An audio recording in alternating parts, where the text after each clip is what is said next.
Hello, and welcome once again to the Ray of Discovery series. Revelation directs its rays through many portals. A poetic verse, a fragment of music, a lovely metaphor, a penetrating image. These can each become the doorway of unexpected new revelation. Have you ever been so touched by a casually received impression that the very ordinary suddenly becomes the extraordinary? Why Tesla's developments were so very mystifying and thrilling in his day is comprehended only by seeing and feeling some image of the world which surrounded and permeated his being. By knowing the surroundings which suffused him, we gain insight into Tesla's temperament, taste, and creative direction. In these 2 episodes, we will touch the essence of Nikola Tesla through the atmosphere in which his futuristic technologies were both conceived and developed. It is my sincere hope that these real images and scenes from New York City will excite and refresh simple aspects of Tesla's biography, which may have become vague and lackluster with years of repetition.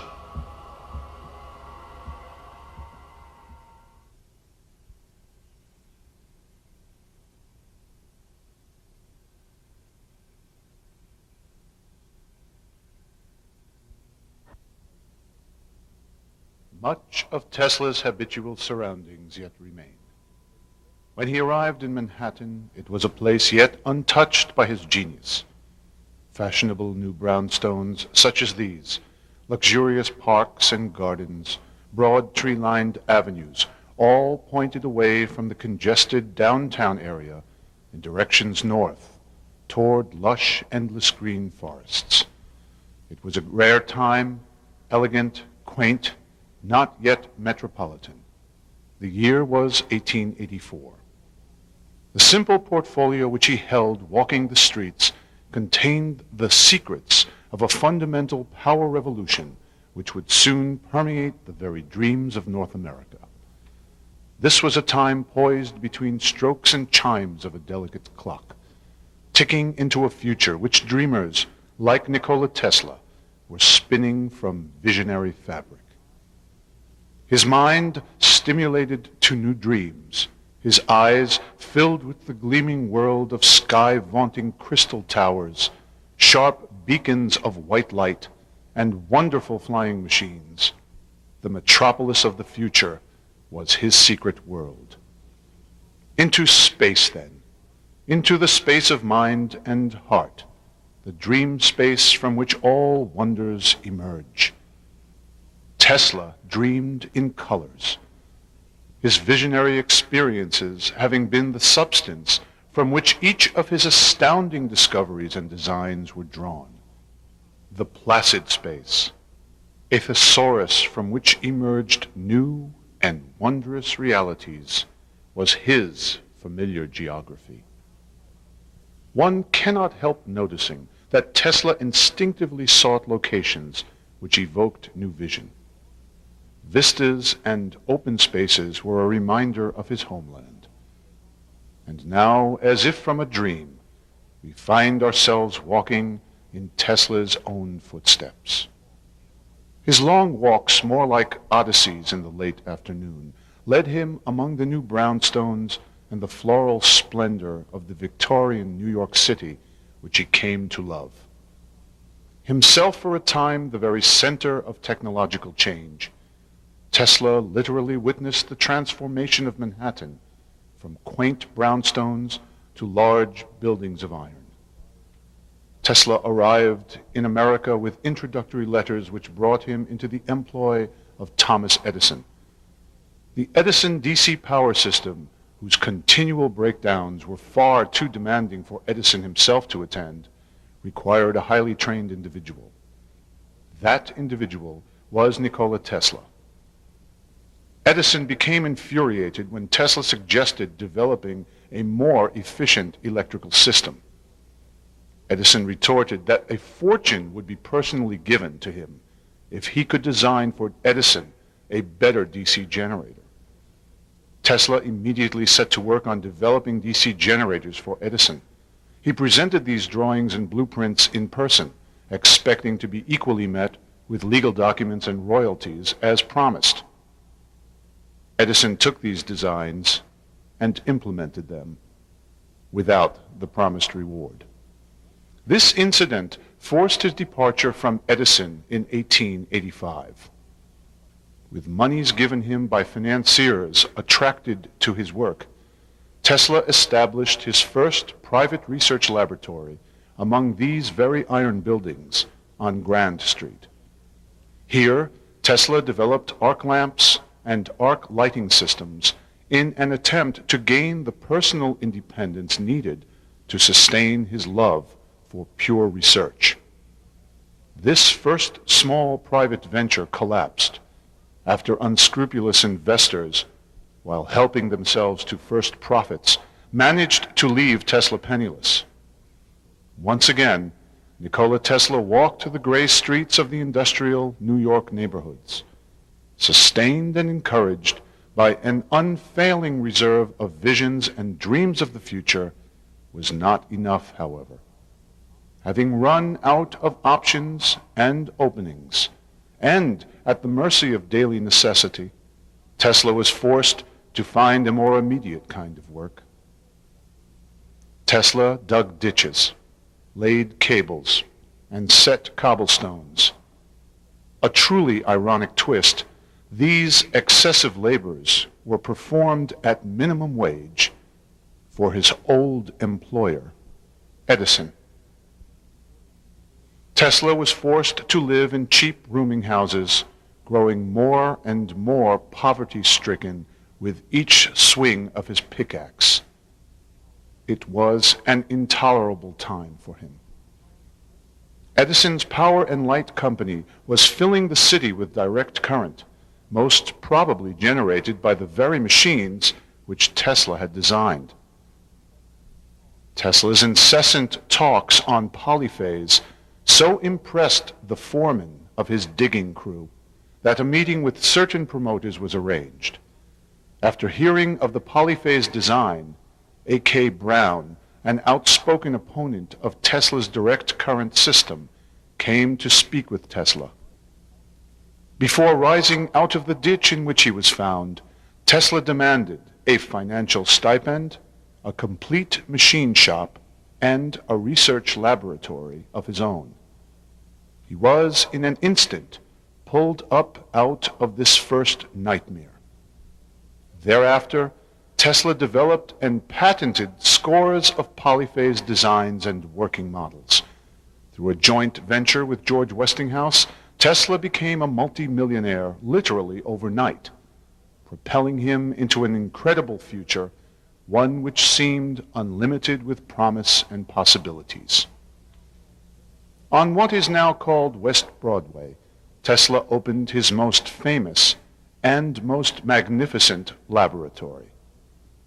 These numerous building exteriors, now an artistic haven, give a fair sense of the overall setting in which this second research laboratory stood. Large first and second floor galleries served as both reception and demonstration areas, while several upper floors provided wonderful workspaces for machinists, small assembly lines, and a host of related scientific researches. Then, ever so much more than we see now, South Fifth Avenue was an elegant fashion district, ablaze with light and high society, where coaches and trolleys followed each other in long, stately processions. It was a setting into which Tesla brought a bizarre atmosphere of mystery. The fashionable street, where luxurious gowns, elegant jewels, and tinkling crystal lamps glittered among the window panes of shops and restaurants, was interrupted by a mercurial messenger of the future. The Tesla Research Laboratory, which the bronze plaque declared at 3335 South Fifth Avenue. Here was a magic shop. Into this shop came those seeking the future. However notable and erudite, each newcomer was never disappointed. Tesla always had some incredible scientific achievement to demonstrate for his mystified audience. It was in the South Fifth Avenue laboratory that Tesla entertained notable personages of highest social stature. Dinners held in Tesla's huge lower gallery halls were brought by coach from his favorite restaurant at fabulous expense. This was a time period filled with nobility and grace, fame and fortune. Tesla learned to live and dress in great luxury. However often he was reminded of his time digging ditches, Tesla winced and instinctively moved toward excessive luxury. Tesla's own private coachman daily conveyed him along the South Fifth Avenue cobblestones downtown to Delmonico's. Once surrounded in gardens and fountains, coachmen helped exclusive patrons to a long flower-lined walkway covered in an equally long canopied entrance.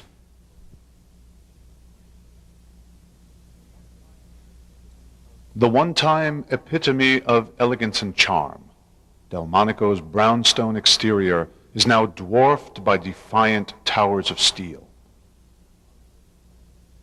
Delmonico's remains, a sadly forgotten fragment of the last century's lost charms.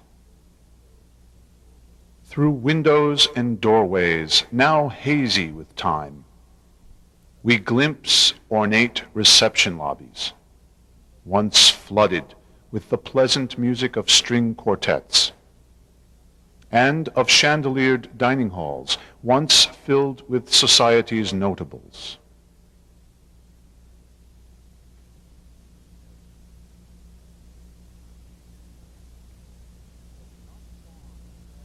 But not far from Tesla's own dinner table, one of Edison's obsolescent DC power stations yet sputtered away.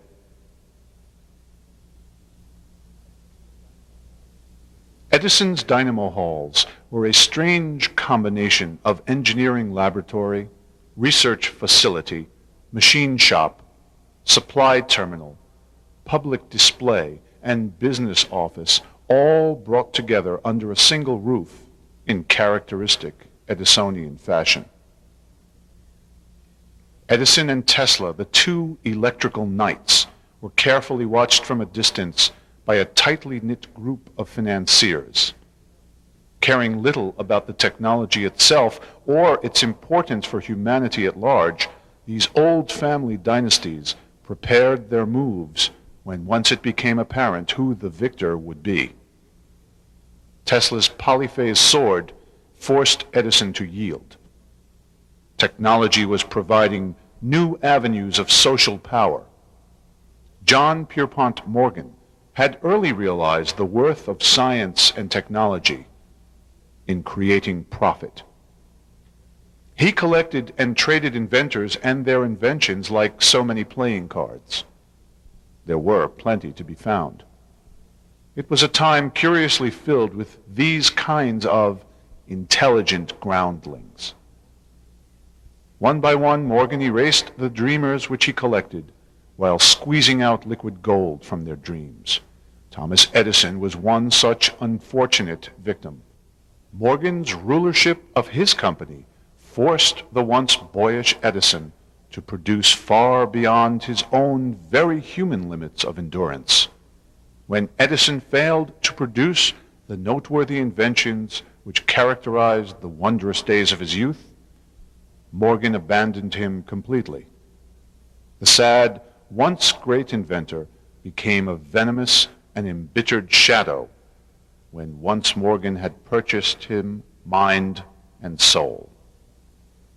Morgan dropped Edison as he had done with so many others, dropped him in favor of Tesla, and of polyphase.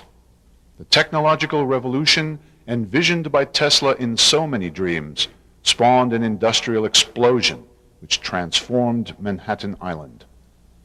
From a densely populated 3-mile concentration, the modern metropolis burst skyward in towers of iron and stone. With this structural rise, financial dynasties of unprecedented wealth rose, all chiefly engineered by Tesla's polyphase. Polyphase ran the Otis elevators, which made skyscrapers possible. Polyphase ran the trolleys, which brought in the workforce to drive the office mills of the ruthless. Polyphase illuminated the dark towers and the darkened streets below. More than any other single commodity, polyphase made these financial wheels turn in huge profits, just as Tesla had foreseen. It was good for Tesla to have tasted unemployment in America. Though he recoiled at the very thought of poverty, he soon discovered a renewed love for suffering humanity. He had discovered that inescapable corporate tentacles were everywhere, gripping and drowning ordinary working-class Americans who were supposedly endowed with the rights to compete in business with no fear of reprisals from the powerful. It became at once clear to him that the working class, who both generate technology's supply and purchase technology's fruit on demand, were being regulated into fixed social positions.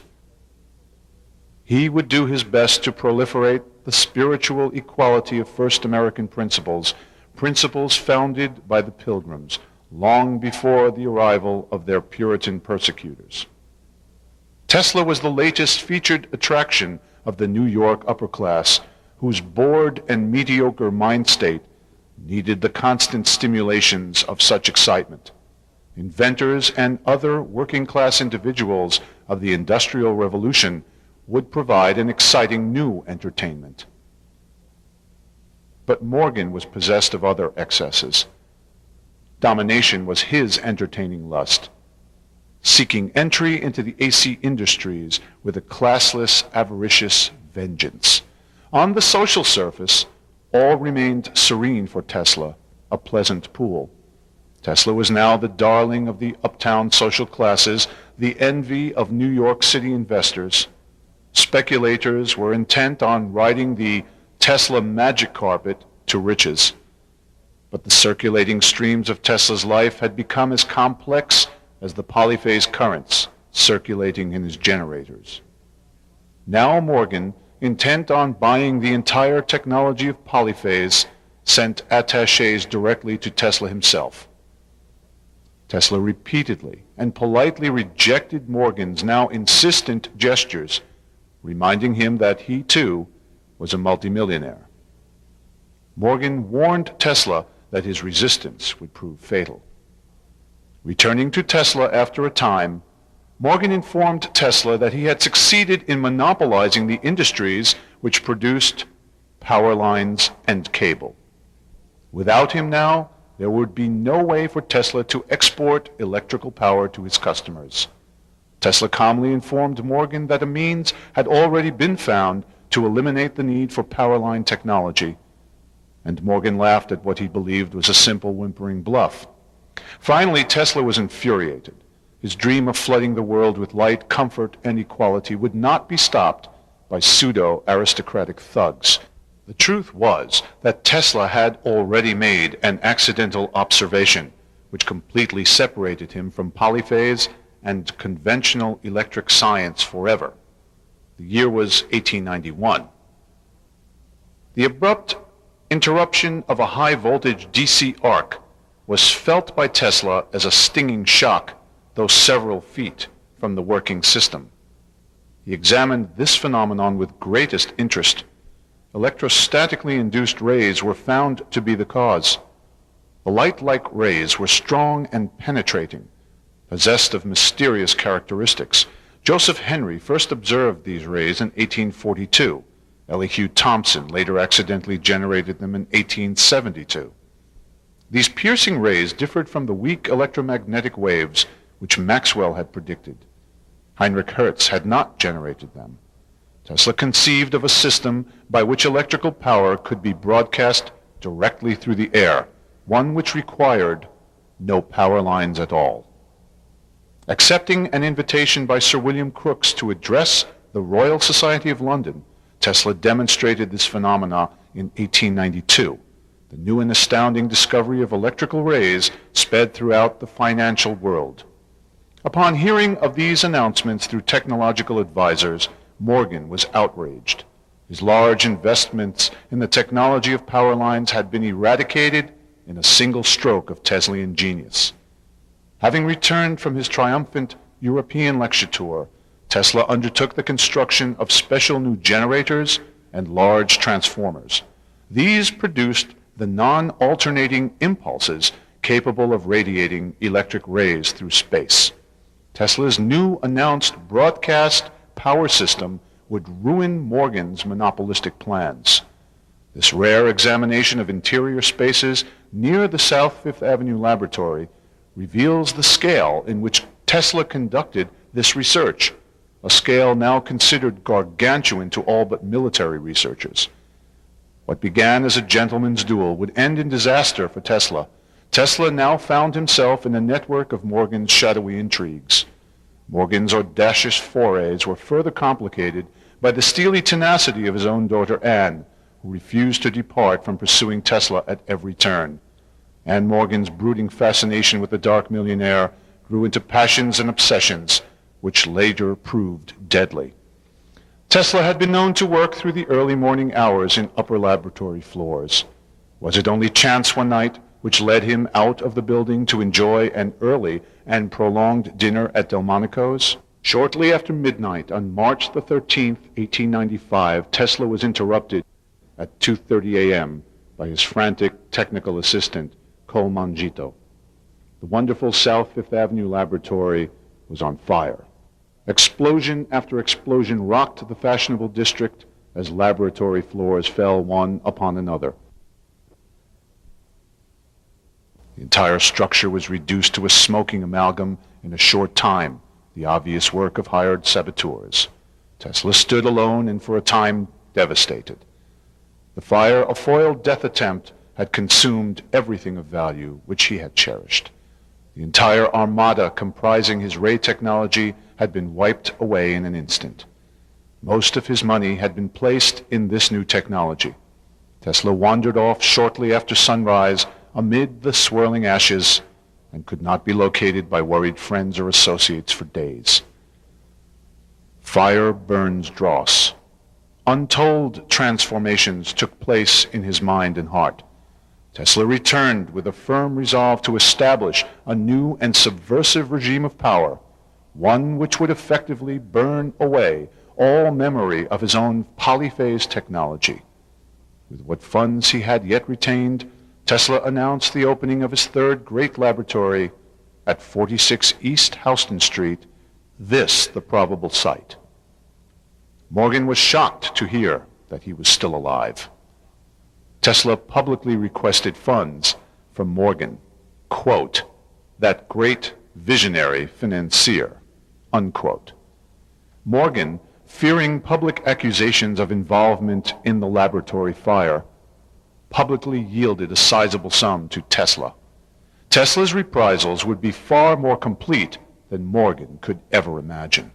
His worldwide plan would rock the financial world in ways it could not yet appreciate. Electric ray technology was completely new, an alien thing to those of his own time period. Tesla made numerous press releases concerning his newest perspectives on ray power and ray power transmission. Performed in these halls, each demonstration proved his world-revolutionizing concepts in power technology. Impulse ray beams wirelessly ran motors, heated rooms, and flooded lamps with brilliant light, a feat which Sir Oliver Lodge was never able to achieve with high-frequency harmonic alternations. Impulses were the key, a fact which his academic rivals had failed to recognize. Tesla played the American dynastic beasts, their government servants, the academicians, and the press with the finesse of a master. When he permitted a social interlude from his labors, he was drawn only to very select members of the more cultured New York social scene. No longer fascinated by the superficial opulence of the Fashion 400, Tesla remained among those families with whom he could share something of his mind and hopes, his dreams and desires. Ever seeking his escapes from the now congested South Fifth Avenue metropolis, Tesla found rest and inspiration only among the northernmost city estates. His dreams envisioned a world of flying machines and glowing towers, transcontinental travel, and limitless free power. These once Metro North row houses were the backdrop of Tesla's friendships, dreams, achievements, and social meetings. Their gardens and forested roads led away in twisting paths toward the northern hills and mountains which he loved. These homes are yet filled with a deep and numinous atmosphere, a lingering reminder of the warm people who once graced them. There had been a long romantic interlude which completely occupied and comforted much of Tesla's lonely existence. It was a sad and distant love affair, intensely complicated by the fact that the woman he dearly loved was the wife of his friend Robert Johnson. Their affectionate handwritten salutations were once passed by private couriers up to 8 times daily between the two, an excess even for those Victorian times.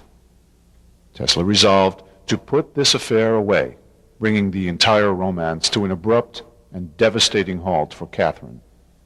He now withdrew from frivolity with an uncharacteristic and necessary callousness. He wished to lead an unfettered life, one whose sole purpose would be to bring about a long-awaited world mind revolution. A more structured European pose now permeated his being.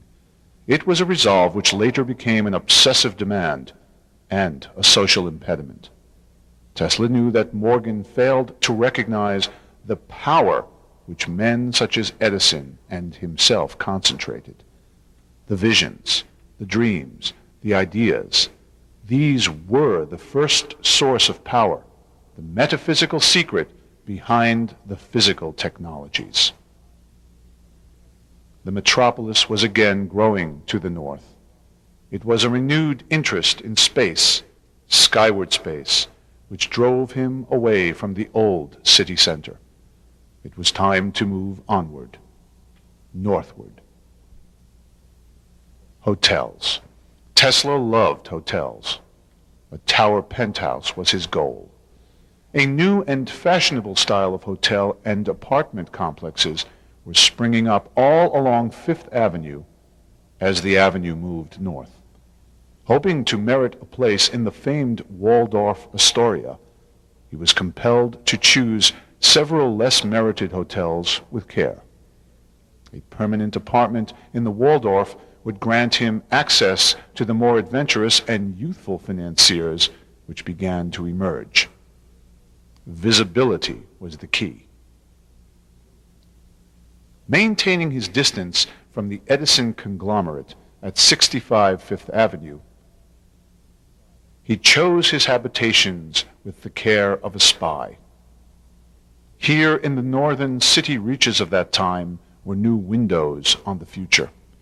Here was a measure of both security, comfort, seclusion, serenity, and peace. This brick edifice was the place he avoided, the Edison conglomerate.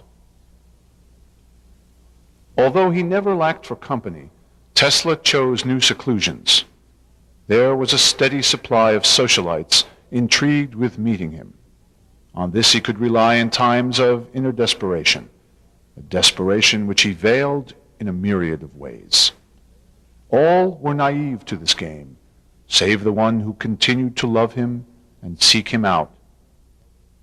Catherine pleaded that he respond to her more overt and prolific messages, but he did not. Visions. He collected and cherished only the visions of his worldwide system now. Visions could not be destroyed by fire, time, or sorrow. Visions would not die, like his love unrequited. Visions once received would grow into the world like strong tree roots. On his long daily walks through quiet, brownstone-lined streets such as these, his mind once again opened in future visions. Flying platforms, aerial ships, luxury ocean liners, undersea vessels, towers reaching the clouds, signal beacons between the planets, healing rays, all the wonders which his broadcast power system would achieve for belabored humanity on a worldwide basis. The century was turning, and his world had now turned. Ever withdrawn into north metropolitan forested seclusions, Tesla began setting his sights on the new world which his visions revealed. Here and now was space, unlimited space, and all the potentials which space afforded.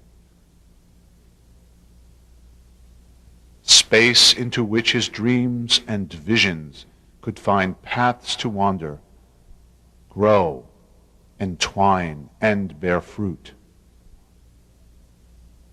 Here was time.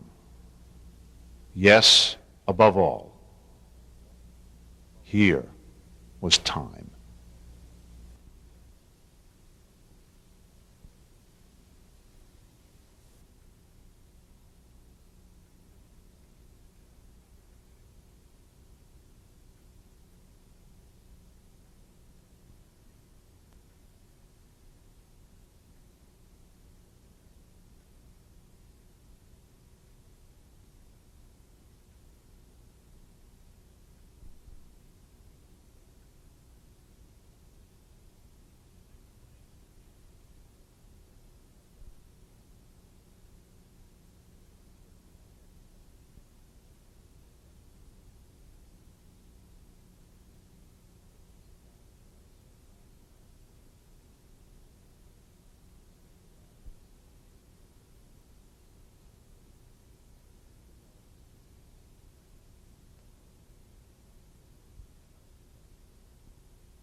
The serenity of the Swan Lake was interrupted by the machinations of a stranger who navigated tub-shaped boats through its foggy waters in the late afternoons.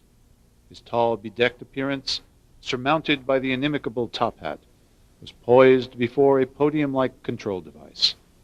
From it protruded a glass globe filled with a smooth white light. At his commands, the submersible boat rippled effortlessly through the smooth waters. Remote-controlled boats before the turn of the century. Rarely described by Tesla's biographers are his experiments in Central Park. They form the heart of Teslian research in electrical power transmission. Tesla used the lakes and grounds of what is now Manhattan Central Park for his first large-scale experiments in broadcast power. Ground connections, water connections, open meadows, and open skies, unlimited space within reach of his own laboratory. He could not have hoped for a more perfect circumstance. Tesla's portable transmitters and receivers were delivered from his Houston Street laboratory and set up in these north fields and meadows. His high-voltage interrupters were energized by petrol-driven generators. Balloons were sent aloft, carrying high-voltage impulses into clouds. He conducted many of these experiments at night. Tesla and his assistants watched as the continually expanding sheaths of white corona covered his aerials. Described in wireless power transmission patents, Tesla speaks of coronas which continually expand until their radiance floods an area with visible light. Tesla scouted out city northlands where he could safely perform his new energy transmission experiments. Nathan Stubblefield once conducted his vocal radio transmissions in these very same rocky meadows. Tesla observed interactions of his transmitters with weather patterns, dispersing thick fog. Morgan had underestimated the power of Tesla's genius in developing monopoly destabilizing technologies. Through these patent armadas, Tesla continually delivered the hard message of defeat to Morgan. In 1897, Tesla gave a series of lectures at the New York Academy of Sciences, not far from this location. Few New York academes could follow what they later referred to as Tesla's convoluted and fragmented speech on impulses and rays. He was always aware that his audience included analysts who worked on behalf of financiers like Morgan, and he always enjoyed toying with their minds. In certain periodicals, Tesla announced that he had observed anomalous energy effects in his demonstration spaces. He found it possible to draw usable power from his demonstration space up to an hour after his transmitters had been deactivated. These anomalous effects were especially powerful when his transformers were grounded.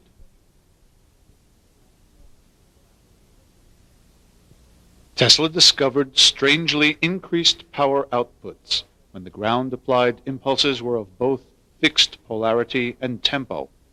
Quick applications of high-voltage impulses resulted in extraordinarily long-lasting discharges, an effect which suggested that electrical power could be withdrawn from the very earth.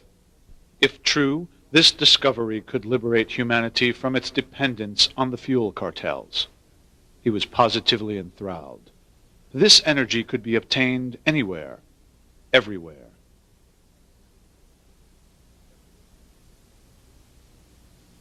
He would imitate nature. The release of lightning was initiated by a single groundward stroke.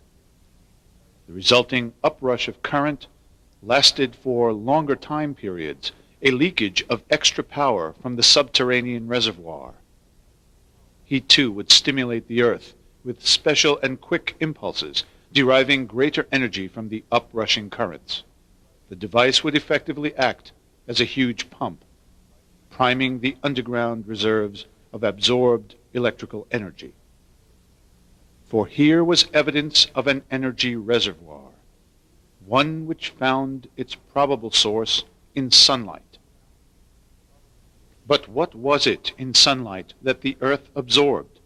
Was it purely electrical energy, or something much more rare?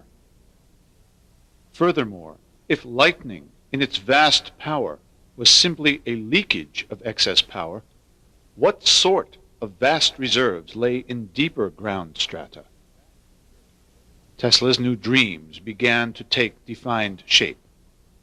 His new power broadcast system required extensive and expensive experiments.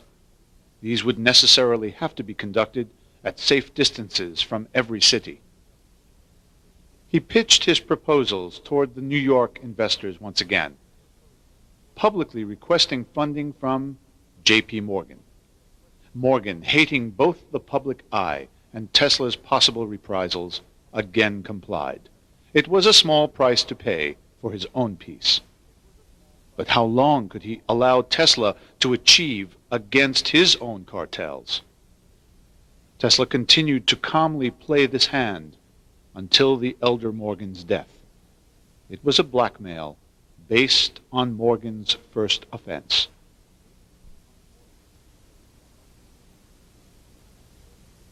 With monies obtained through Morgan and others, Tesla established himself in the Waldorf Astoria. It was a fait accompli. The entire affair was luscious, a delightful and fitting tactic for an assassination victim who actually survived. Morgan was afraid of Tesla's reprisal and kept his distance. The strangling hold which threatened his dreams of illuminating the world was seemingly broken. For a time there was luxury, a rare joke at Morgan's expense. Tesla's penthouse placed him above the world, near the stars, from which poured infinite energies.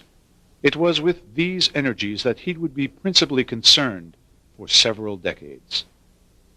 His new sky tower gave him the comfort which in recent years he felt he lacked. Tesla knew that he had to work fast. He prepared himself for the task at hand. Tesla was well aware that Morgan would send him assistants to both assess his progress and determine his own weaknesses and those of his systems. Tesla therefore refused to speak with anyone during this time period, except those press agents for whom he had special announcements. Tesla had only two effects on those who heard him. One group clung to his every statement, the others hated him. Tesla began to become secretive and mysterious concerning his new endeavors. Not one technical analyst could have imagined that Tesla was already designing geoelectric power systems. Tesla insisted that the true test of a fact is its demonstration, not the jargon of discreditors and slanderers. Above all things, Tesla said, truth beareth away the victory. Tesla planned his experiment in world engineering very carefully, often spending days of deep study in the Manhattan Public Library. Tesla worked out every feature of his proposed experimental station. It was to be a tower-like structure set on a mountain plateau, preferably based in bedrock. The Earth, he discovered, was constantly supplied with a local electrical pressure source. That source was the sun itself, whose constant electrical discharges supplied the ground with power at high voltage. This power was not in a previously usable form, arriving as a penetrating etheric gas and not as an electrical charge. Cosmic ray particles, as he first used the term, became electrical only after sufficient collisions with the atmosphere. Tesla inferred the possibility of tapping this energy source directly. Through his periodic interviews, he described what he was planning to do, announcing for the first time that his experimental station would be established in Colorado Springs. There he would apply high-voltage impulses directly to the ground, causing an uprush of geoetheric energy, as he now called it. The resultant upwelling currents would later be handled through special components whose function it was to rebroadcast the derived energy in a more usable form. Energy such as this could light the hallways of the world forever. Tesla further stated that, should the upwelling currents reach a critical state, it might not be possible to stop the mounting reaction. He expressed fear that such a growing lightning channel would reach the ionosphere in a very short time, burning the atmosphere away in a massive expanding vortex. He warned that no one should ever attempt the experiment without careful study of the processes involved, processes which required excessive and elaborate theoretical planning. Most thought him mad.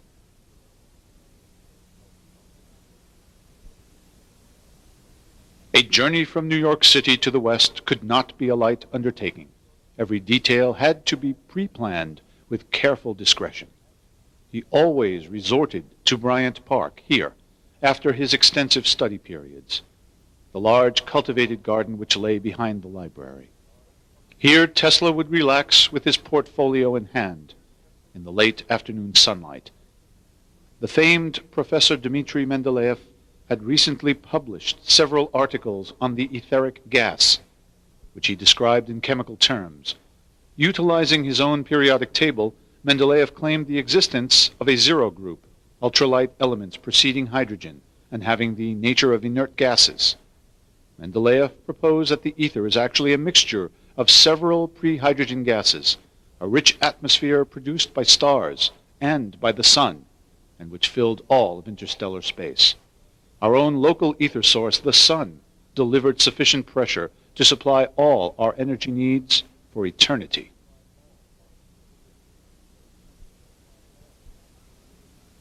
Necessarily flooding our world, ether gas would be most easily absorbed and concentrated in the ground.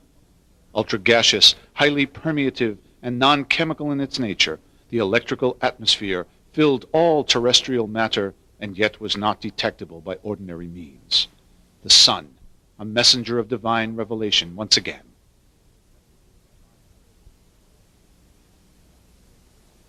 The solar ether would magnify any applied etheric impulse.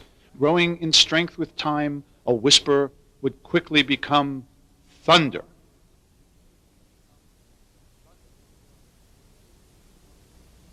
Impulses like the nerve works of a tremendous organism.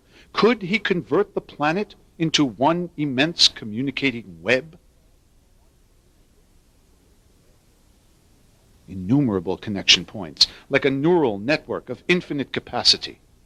He saw the flashing impulses, speeding their messages through the ground, between stations, between cities, between nations. Here was an uncommon light above solar brightness. It was not mere superficial illumination, but something closer to the light of the mind, the light of consciousness itself.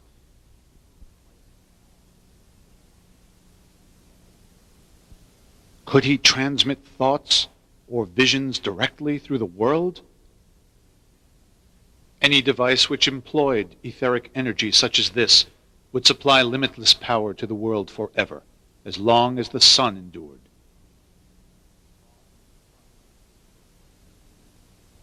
Machines might become semi-conscious, responding to human willpower directly.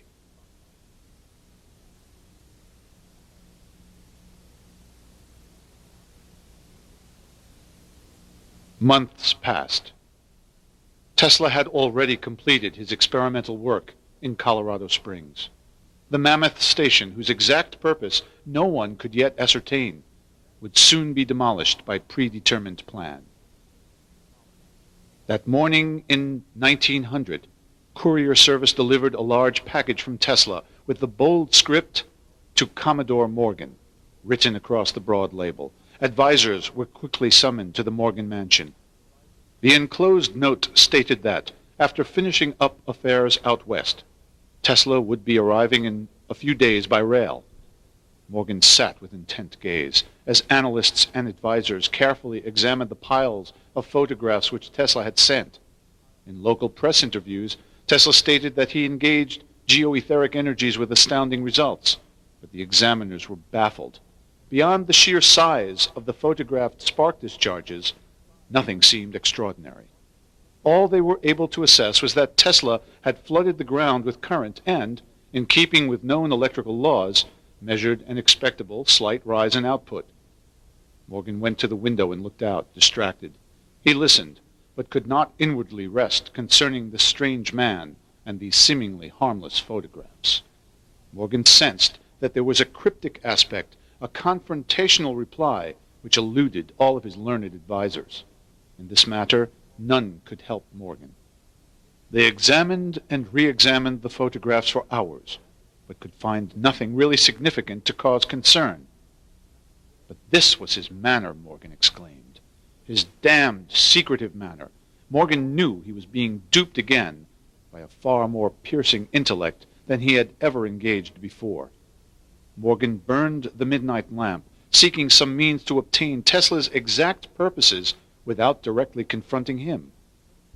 But what was his purpose? Why had he built this experimental station? Morgan believed that he had simply managed to keep Tesla occupied with trifles, while he himself was fast at work engulfing every aspect of Tesla's polyphase and polyphase systems. But now, here, not one of his science advisors could discover the truth which Tesla had found, nor the directions towards which he was headed.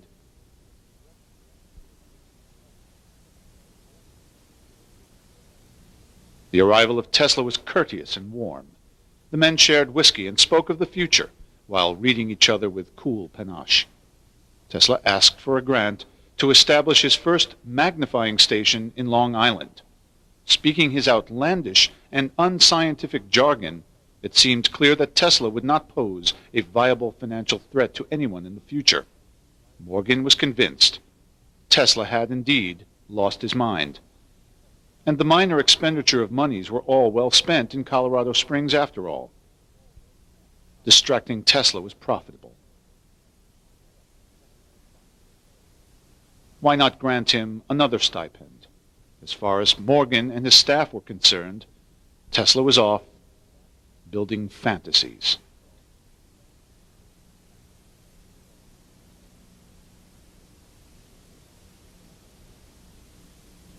Tesla called the land where he built his first formal transmitting station Wardenclyffe. The simple brick housing did not require much time to complete. Transformers, dynamos, and motors arrived from Westinghouse. Furnaces, boilers, forges, lathes, cable, laboratory equipment, and office supplies were appropriately installed. Tesla literally emptied his Houston Street laboratory and moved its entire contents to Wardenclyffe Station in 1901. All his personal scientific artifacts were stored in the closets and display cases of the Wardenclyffe gallery rooms, items which included some of his original models and designs. Months were spent scouring the underground tunnels and pounding in the underground pipeworks which formed his ground connections. A central shaft of 120-foot depth was lined with a spiral staircase, surrounding the contact clutch through which both rhythmic impulses and resultant geoetheric discharges were to be conveyed. According to Tesla, this was the most detailed and difficult part of the entire construction job. The strange-looking support tower went up last. However closely Morgan's technical spies approached and befriended Tesla, none could ever find the strange and mystifying secret of the device being built. Tesla continually modified the capacity aerial structure surmounting the tower, changing the form from an original toroid to domes of various volumes. An ovoid was constructed, whose rolled edges covered the outer perimeter. In order to prevent power loss through streamer discharges, Tesla wished to stipple these forms with tiny superficial hemispheres. Tesla actually desired the suppression of spark displays. It becomes apparent that while Tesla's applied impulses enter the ground, the resultant etheric streams move through the entire device upward and outward. Spark discharges would be a loss of power. Many analysts imagine the magnifying transmitter to be a purely electrical device. Few comprehend that Tesla applied high-voltage electrostatic impulses only to achieve flowing interactions with ground-concentrated ether. The resultant discharges were not completely electrical. He later designed a series of large vacuum globes whose function was to replace the intended metal hemispheres. The vacuum globes sustained far greater extremes of high voltage than the metal shells alone. Workers later reported the surprising inner articulate structure of the aerial capacity terminal. A spiked discharge ball was poised within a large copper sphere. This sphere was connected to the outermost capacity surface. We learned that this outer surface, covered with special single-terminal vacuum globes, served a double function of suppressing spark discharges and projecting etheric power. The whole device resembles the compound eye of an insect.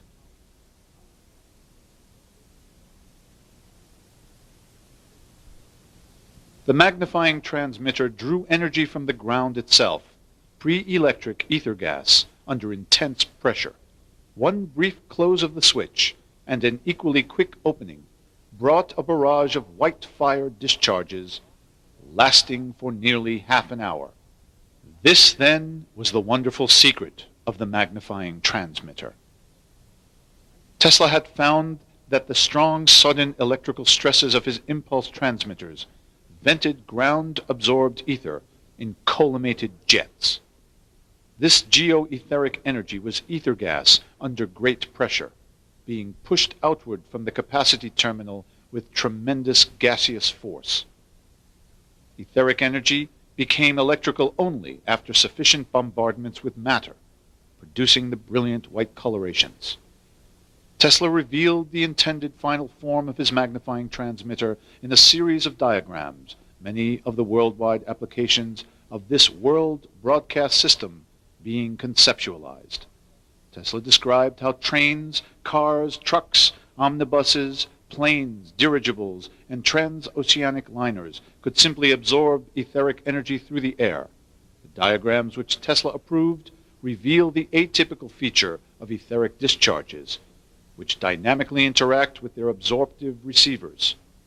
By bending into the receivers, ether streams evidence organic qualities unlike electricity. The numerous searchlight beams are etheric power threads which connect the land-based magnifier with ether absorptive crafts. Tesla also described the protective ray whose operation against invaders is pictured. In addition, one sees the flying crafts which Tesla is said to have tested, crafts which employ etheric power to levitate. Tesla described the tractive and repulsive effects of ether beams, which were projected through high vacuum discharge bulbs. Such beams have been reproduced by engineer Eric Dollard and are electrically neutral in space transit until striking material obstructions, where they become electrostatic charges. In patents devoted to radiant transmission from vacuum tubes, we glimpse the possible lifting drive which made these crafts realities. In each of these diagrams, Tesla showed how it would be possible to illuminate the night sky over the seas, the bright white light making sea travel safe. While Tesla planned to cause the air at sea to phosphoresce, ordinary illumination could be obtained through wireless globes, which Tesla holds in his celebrated series of photographs. The radiant emissions from these globes had noteworthy therapeutic effects. In addition, these lamps evidence a defined effect on human perception. Tesla observed mirage-like perceptual distortions all around his experimental station in Colorado. These effects lingered long after the system had been deactivated. These phenomena propelled Tesla into new research on the relationship between etheric energy and consciousness itself. Space-flowing etheric impulses could raise vitality, lifting heavy moods and restoring a refreshed mind state. His world broadcast system would transmit far more than usable power.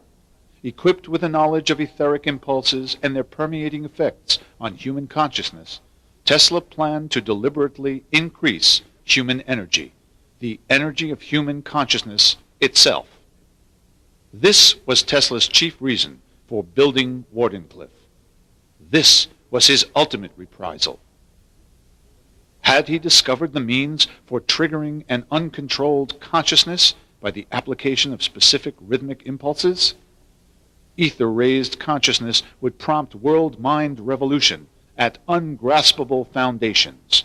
No power on earth could stop a world of people having raised consciousness.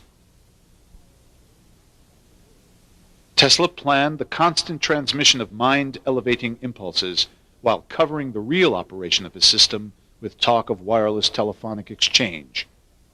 It is curious that just 2 weeks before Wardenclyffe saw its premiere debut, Morgan cut the sizable funds which he had already invested in the project. Having been informed of these psychotronic plans, Morgan entered the arena in full belching fury. Morgan arranged the complete destruction of the Wardenclyffe station. Having organized his own polyphase monopoly, he fully intended on now breaking every Tesla patent with new designs. Charles Steinmetz, a genius no doubt, but an agent in the Morgan employ, formed the core of General Electric. The plot was simple: find out the workings of Teslian technology, unravel the principles, and exploit the weaknesses. The very first task which Steinmetz was given examined impulses, oscillations, and alternations. Tesla technology. There were those who opposed Tesla at every turn now. Yet certain trusted friends remained. John Hammond was one researcher whose wealth was always at Tesla's disposal. Tesla remained a guest in Hammond's castle for several months. Together, the two men developed remote-control technology for military applications. Tesla always spoke with great feeling of this time period and of the collaboration. Dr. Hammond always inquired after Tesla especially when the elder Tesla had not communicated with him for a time.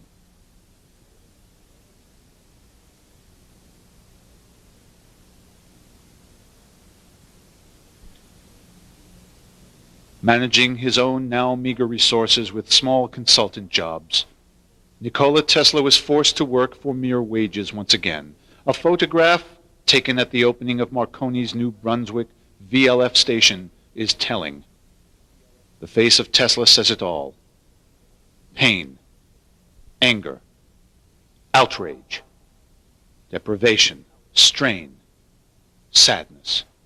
Tesla had found an incredible truth concerning power and consciousness, a dangerous truth. Tesla had indeed found the very force from which Morgan recoiled, the ability to engineer the elevation of consciousness on a worldwide scale was a frightening prospect for Morgan, who depended on the darkness of minds for his achievements. Morgan had engineered a nightmare for Tesla, a nightmare of hotels and trunks, of unpaid bills and damaging press releases. Pushed back, it was one from which he could never recover, or so Morgan hoped. Tesla was pushed into the darkness which Morgan inhabited, pushed back into oblivion and darkness. Tesla was forgotten. Tesla was excluded. Tesla was eradicated.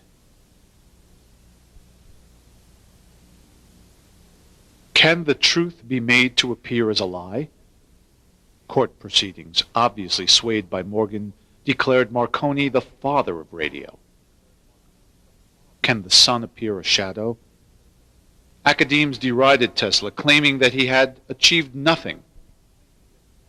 Can knowledge, like sunlight glowing on a window pane, be made so ambiguous, vague, distant, and distorted that it ultimately appears unreal? No, insisted Tesla. Sunlight dispels shadows. Consciousness persists. Consciousness penetrates thick clouds. Tesla was nearly destitute, but for the intervention of dear friends and the divine providence in which he had come to believe. Of this time, Tesla later honestly spoke, declaring that hardship and deprivations alone forge integrity and true character. Morgan died in 1913.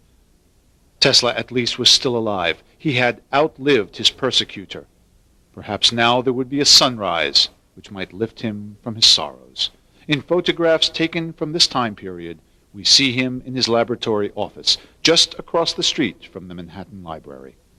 Having resolved to achieve his intended world mind revolution, Tesla turned his mind on the perfection of small devices capable of delivering large-scale effects. He designed and manufactured medical diathermy devices, a solid income source. During this time, Tesla busied himself with a diverse regimen of study, public relations, project design, and construction, all the while maintaining his dignified posture and poise. In his top-floor gallery at 8 West 40th Street, Tesla conducted experiments and gave demonstrations of his new devices. There were those who slandered him as an embittered, eccentric, callous, and reclusive man. He was not. Warm, friendly, cordial, sociable, and humorous, there were only rare times when he could not be disturbed. The visions which played before his eyes could not be disturbed until he had absorbed their meaning. Furthermore, each of his newest scientific claims were based on new experimental demonstrations, witnessed by numerous individuals. Tesla daily walked through Manhattan as he had done all through his years. Miles of walking and thinking, walking with visions in his eyes. The city had changed since his younger days, days before his sad experiences with ruthless men. But here again were opportune times. There were those who recognized the tall, thin man in his long blue coat, cane in hand, walking briskly along the wind-swept Fifth Avenue on crisp spring mornings.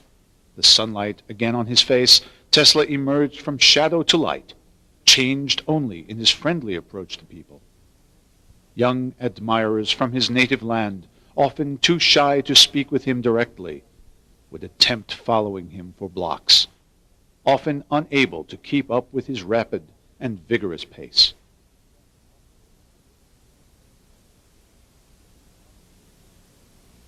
In his top-floor gallery at 8 West 40th Street, Tesla conducted experiments and gave demonstrations of new devices. He eventually moved all of his experimental apparatus to a penthouse in the New Yorker Hotel, a fact which has long remained absent from all his biographies. There he secretly conducted experiments. Tesla found that the disbelief of others could now work in his favor. Who would come to assassinate him now? His antagonists were all dead. He never ceased from his work, although the press pictured him as a lost soul.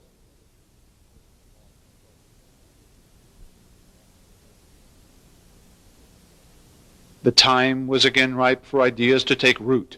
A new breed of young and adventurous financiers were also emerging. At the height of the Depression, the Rockefellers built an immense arcade of skyscrapers whose principal function was to serve their new communications industry, RCA. Tesla felt that the large fountain of Prometheus was an apt symbol to see each day. Like Prometheus, Tesla had stolen fire from the etheric spaces, offered its light to humanity. Instead, he was exiled, chained to a rock, and tormented until released. The Marconi radio systems on which the young Rockefellers had based their industry was, as he had correctly predicted half a century before, thoroughly plagued with weaknesses and inherent flaws. While he could not manage the complete revision of these systems, he would apply his touch to make the system work with a precision formerly unknown. Radio laboratories, offices, broadcast facilities, studios, and theaters all were arranged and organized around their version of Tesla's first conception, the World Broadcast System.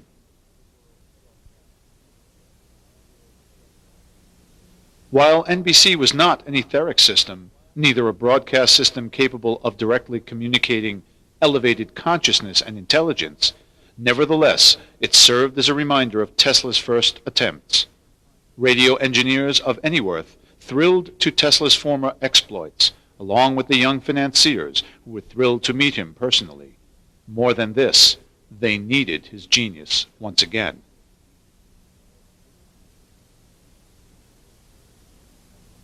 The radio city, which Tesla had foreseen half a century before, was infinitely more personal and permeating than anything being developed at RCA Global. Tesla's radio city was a metropolis in which consciousness was stimulated and intelligence, thought itself, shared through etheric means. Tesla had long discussed the development of his own projective television system, one in which images were derived from and sent directly to the retina by special rays. Meanwhile, he endured the folly of those who ignorantly pursued Marconi wave radio and all of its inherent weaknesses. Long ago, Tesla had recognized a greater power in etheric impulses.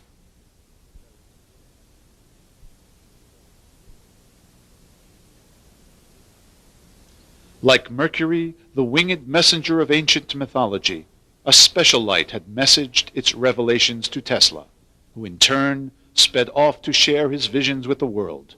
Striding with visionary wings above the seething terrestrial waters, Tesla desired to give struggling humanity what he himself was fortunate to experience: healing visions and exhilarated mind.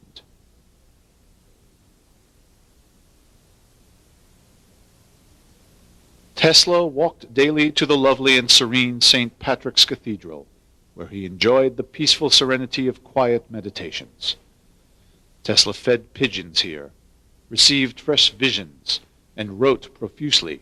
He left 50 trunks of complete scientific manuscripts, works never before seen. The floral arrangements, which flooded the otherwise stony avenue with color and warmth, were always his favorite attraction. Lessons learned in younger days from the writings of Goethe, Tesla observed the growth characteristics of flowers, noting the similarities between his own etheric rays and life forms. The castle of the mind was an interior reality of the external world, into which sunlight and vision must flow. Tesla was familiar with inner darkness, times when his brilliant visionary experiences seemed distant. Through the years, Tesla learned to cultivate this gift, honoring the light which it represented far above his own desires. Visions were, after all, like flowers growing in the light. Enthralled with the unexpected appearance of this visionary light, Tesla often could not and would not speak with others who interrupted him. The visions were the soon-to-become realities which Tesla responsibly constructed, the cathedrals in which minds would grow and know of life.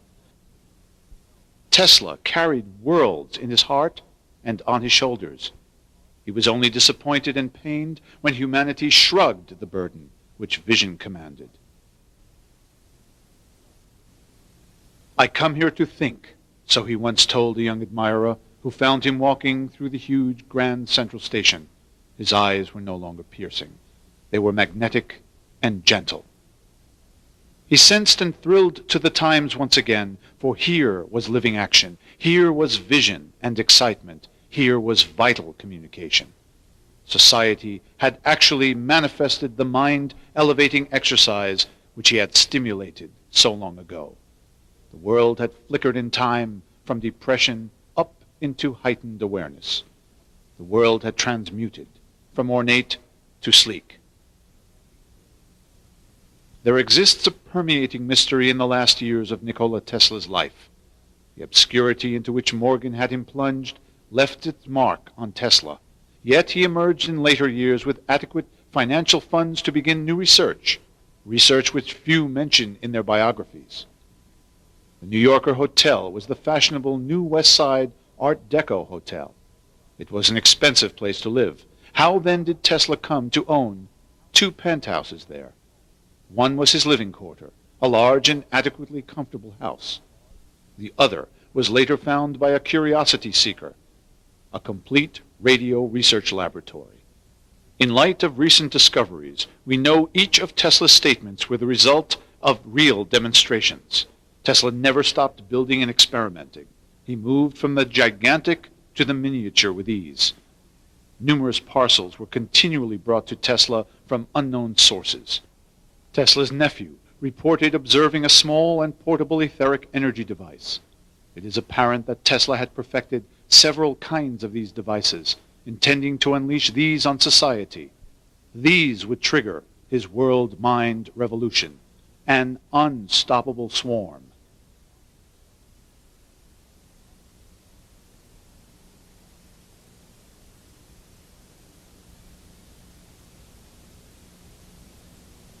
Just 1 week before an appointment with President Franklin Delano Roosevelt, Nikola Tesla peacefully and serenely passed away in his sleep on January the 7th, 1943.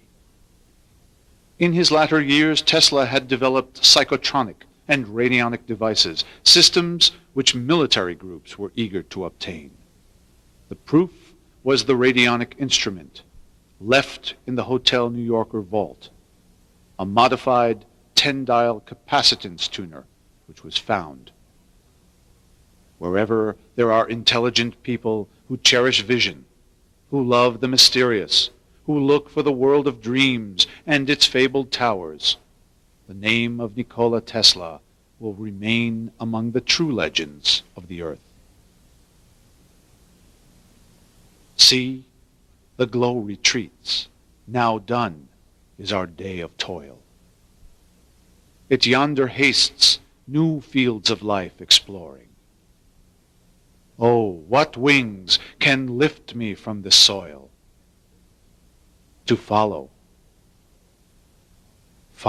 soaring.